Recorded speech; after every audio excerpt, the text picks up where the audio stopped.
নমস্কার বন্ধুরা, চলে এলাম আবার দুপুরের লাঞ্চ নিয়ে। দেখো আজকে লাঞ্চে কি কি করেছি। প্রথমেই দেখাই, এই যে ভাত, ঝরঝরে ভাত। এখানে করে নিয়েছি আমি আমড়া দিয়ে ডাল। দেখো আমড়া দিয়ে ডাল করে নিয়েছি। ডালটা পুরো সেদ্ধ করিনি, একটু ফাটা ফাটা রেখেছি, তাহলে খেতে ভালো লাগে। করে নিয়েছি ডাল।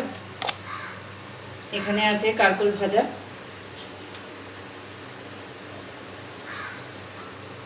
এখানে আছে পাঁচমিশালি একটা সরিষার ডাঁটা, আলু, কুমড়ো, বেগুন, পটল, ঝিঙে সব দিয়ে একটা তরকারি করেছি পাঁচমিশালি।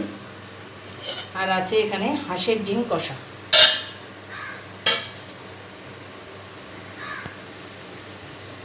আর এখানে শসা তো কেটেই নিই, রোজ শসা রয়েছে।